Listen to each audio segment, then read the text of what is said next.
Alright, as usual, I have more thoughts than I can remember, so I'll be reading this review from my laptop off screen. Also, as usual, I have included chapters if you want to skip around, and don't forget that you can listen on 2x speed if the video looks too long. Sorry, I forgot to mention earlier, and I'm going to cut back in here, that I'm going to roll in just random pictures and footage throughout. I know this format can be kind of boring, even though the information is good. So for the ADD brains out there like mine, I'm going to try to kind of roll in stuff at random just to keep you entertained while nothing's going on besides me sitting here reading. To this point, I have almost 1,300 rounds on the FN Reflex, and I'm ready to share my thoughts. Before we do, I have to say, in a way, this review really doesn't matter.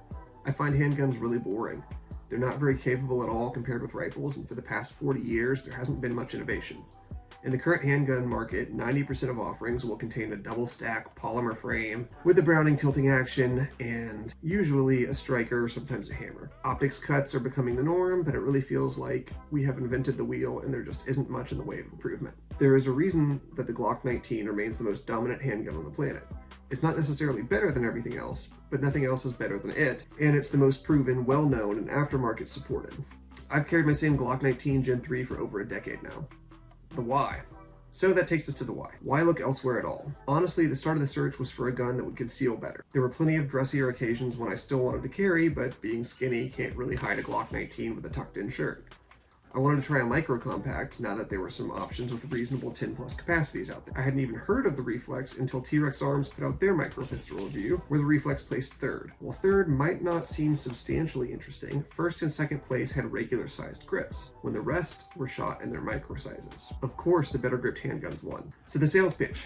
Candidly, I'm not a fan of FN. From my perspective, they don't really like civilian ownership of firearms and only sell what they can price gouge, much like HK, although slightly better. I don't want to hear all the export restrictions BS. If Kalashnikov and Steyr can build factories over here, then so can they. What FN does bring to the table is proper QC procedures and trustworthy engineering. The Reflex is one of the smallest handguns available, albeit maybe slightly longer barreled than the 365 with the Hellcat, but it certainly remains one of the thinnest. Despite that, you still get 11 rounds in the micro form, and the full 15 with larger mag. Unlike Glocks, the MRD version I got came optics ready with an actual good system for dot mounting. It came with a tritium front sight, and it promised a good trigger.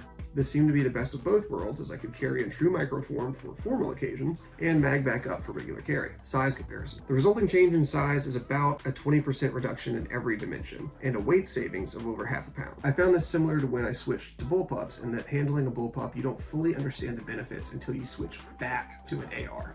In switching back, you realize how much more front-heavy and hard to manipulate a standard rifle is. Similarly, you don't immediately appreciate how tiny the FN Reflex is. It's only in going back to the Glock that suddenly the 19, which is the most carried pistol on the planet, looks and feels blocky, heavy, and huge. Grip.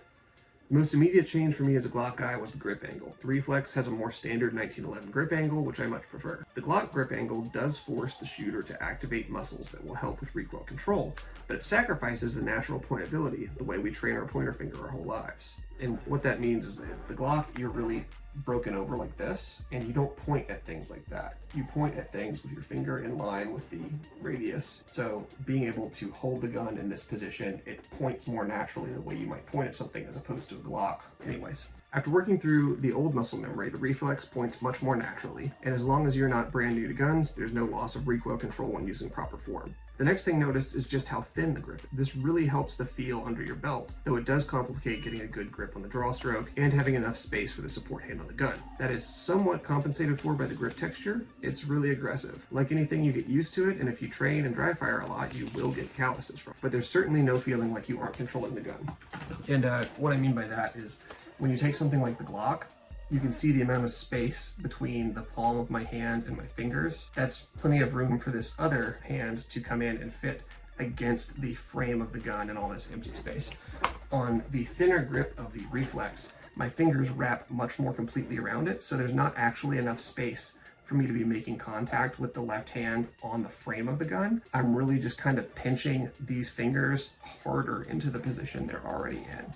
It's good the grip texture is so aggressive because there is certainly an increase in felt recoil since the gun is so light. I was concerned at first that maybe this gun had a high bore axis. I don't know if it's some kind of optical illusion where sometimes it looks high to me and sometimes it looks normal. I think I'm biased that FN usually disrespects bore axis, so maybe that's it. Regardless, it doesn't shoot that way. It shoots flat, but you can feel when the recoil spring bottoms out and the slide hits the frame. It's only in that moment that the muzzle flip hits and releases. It's very abrupt, kind of reminding me of my 357 SIG long ago. So like if you shoot a 45, there's recoil to it, but the recoil is kind of felt throughout the entire movement of the gun. It feels like a very long, slow recoil. This recoil is condensed into a very short amount of time, and so it's very abrupt, but the second it happens, it's also already over. So there's not that continued push. It's just a very different delivery. If you've shot anything like it, you're familiar with it, but if not, it's definitely something that's going to be new to you and you're going to have to get used to.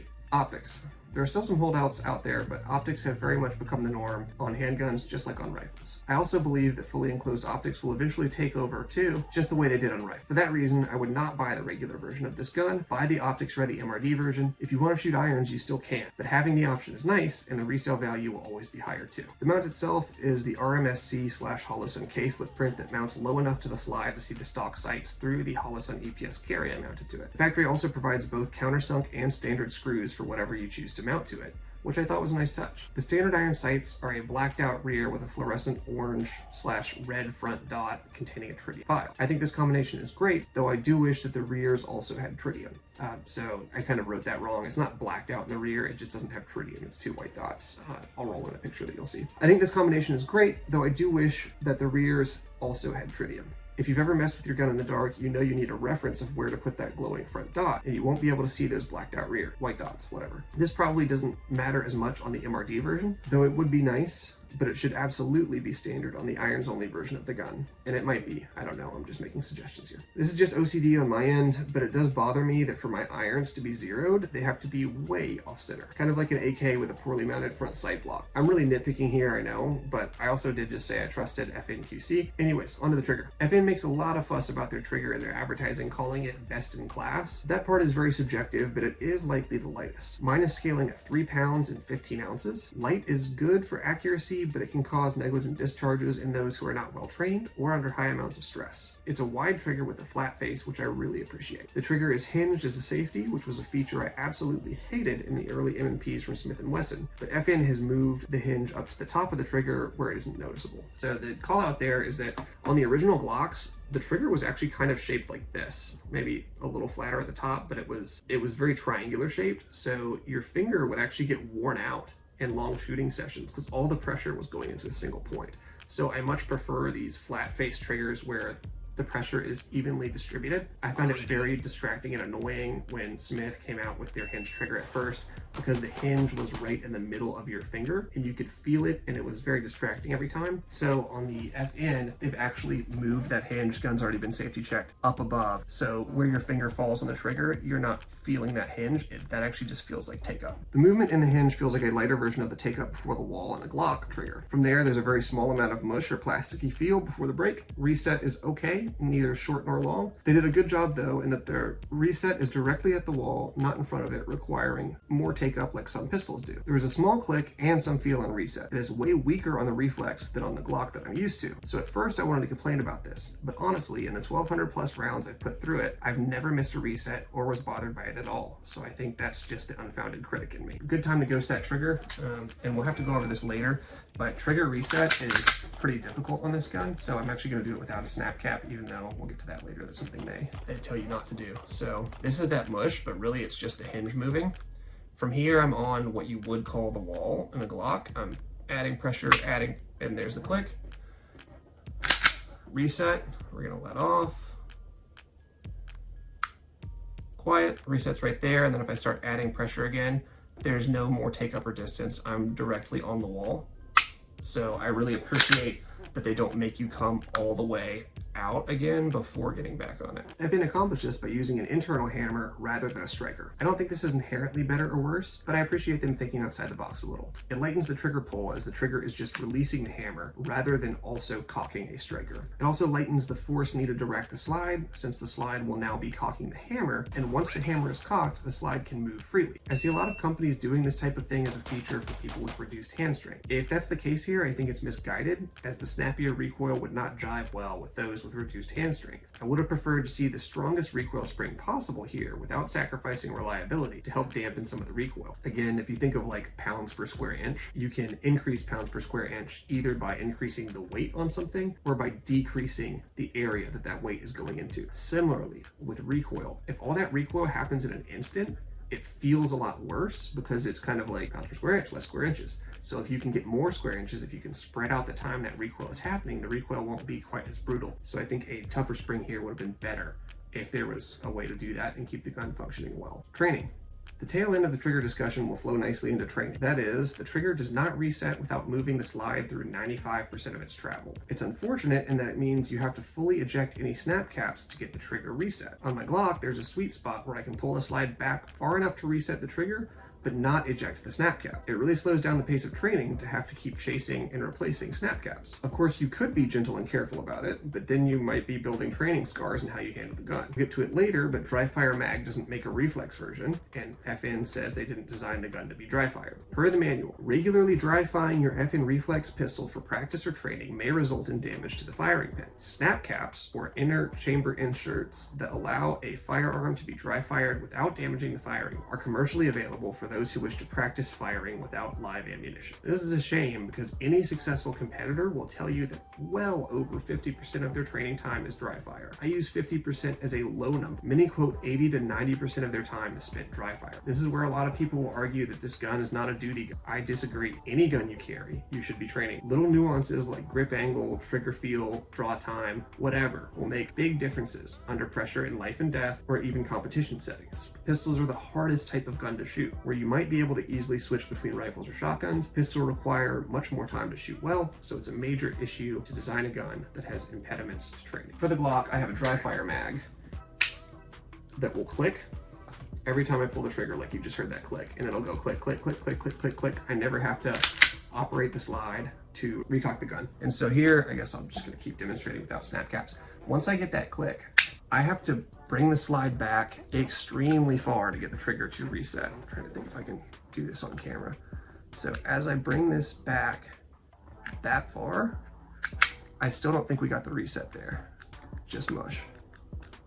I have to bring it, wait for it. That was it right there. That's how far back I have to bring the slide. Basically meaning if I have a snap cap, it's going to have been ejected from the gun. And so I'm gonna have to go chase it across the floor or be careful about the way I'm ejecting it or just not practice any trigger control when I'm doing dry fire.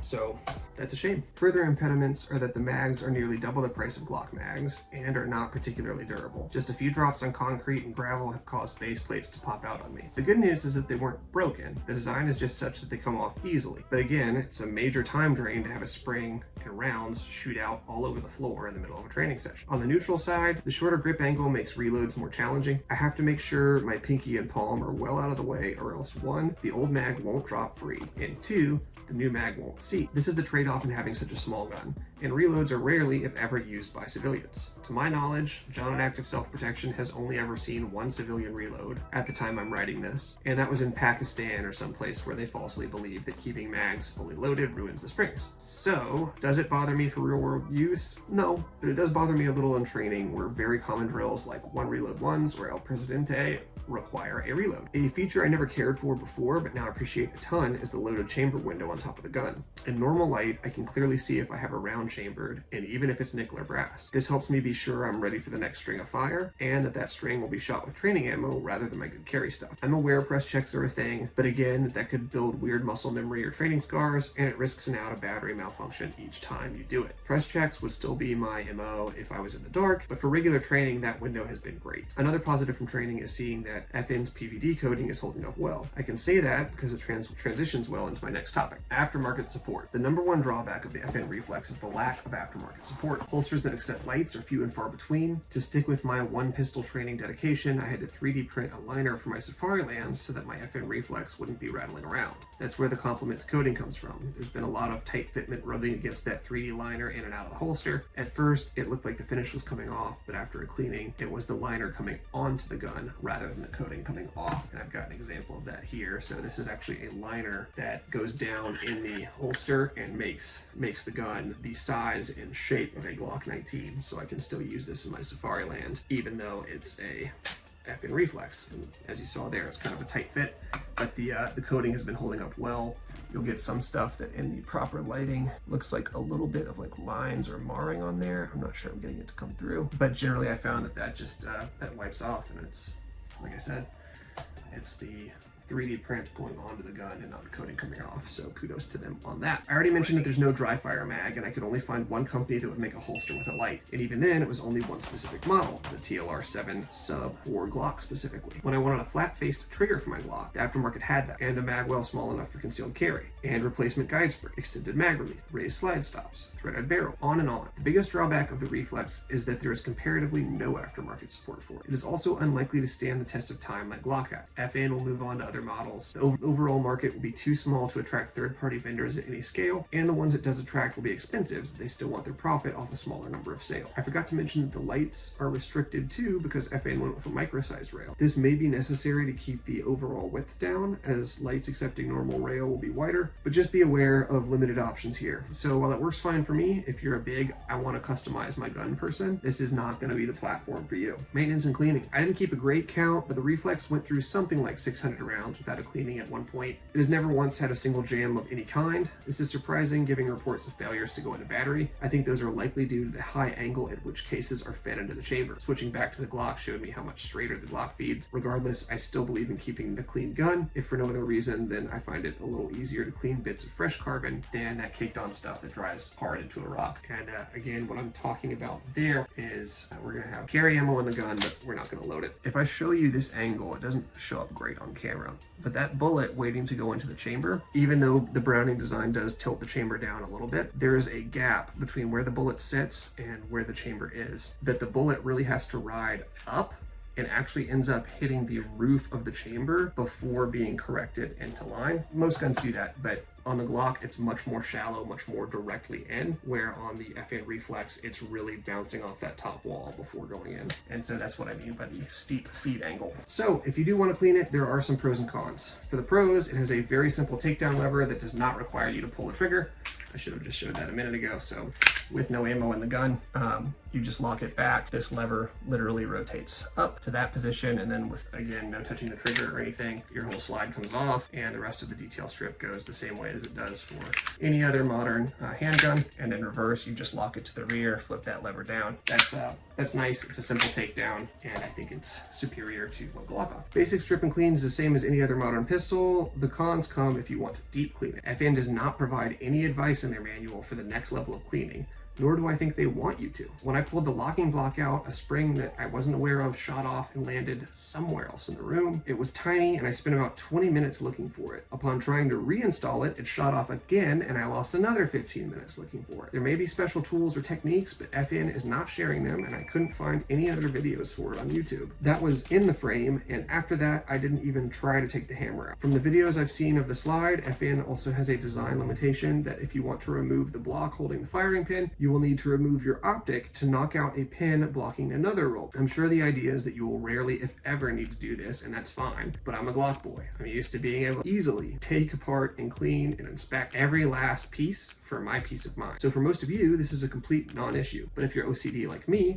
you need to be ready for this. Summary. So what's the point? Here we are 3,200 words later, and what's the verdict? The verdict is this is a good gun, if it's a good gun for you. Handguns are hundreds of years old and well developed at this point. There isn't some great secret or special patent that only one company has. If this size and capacity fits your needs, then make the jump. If you're bothered by the cleaning or more likely the lack of aftermarket support, then don't. They're also similar anyways. This is just one more viable option. For me, for now, I'm going to keep carrying this one and see how far I can get. I miss the Glock aftermarket, but I don't miss the grip angle or similar to size. The shooting is nearly identical, albeit with a little more recoil, and I'm gonna keep going down this path. Let's see how far we make it. Wish me luck, and thanks for watching. Not done yet. So I'm not currently carrying this unless I really have to and I'm in a super low profile situation.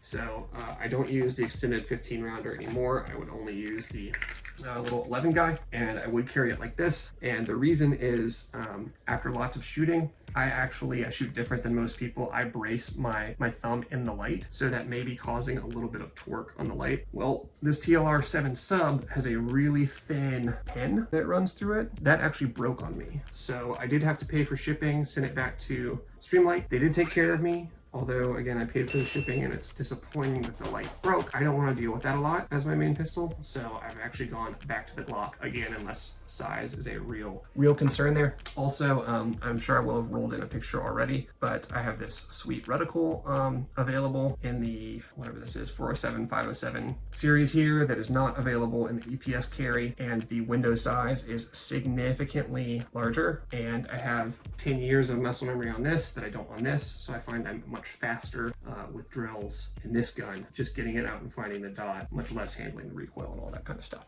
So I'm back to the Glock. I haven't really continued with this. I'm not going to sell it or get rid of it. It's still good for those, like I said, really concealed situations. I'm just railing at this point, but yeah, it's not my main squeeze, but it was a fun trip. Thanks for watching, and stay tuned, subscribe if you've made it this far. I left you a little teaser here. That is, as far as I know, the world's only functioning bullpup MP5, and we're going to be having some videos on that soon. So stay tuned, and hopefully you enjoy it.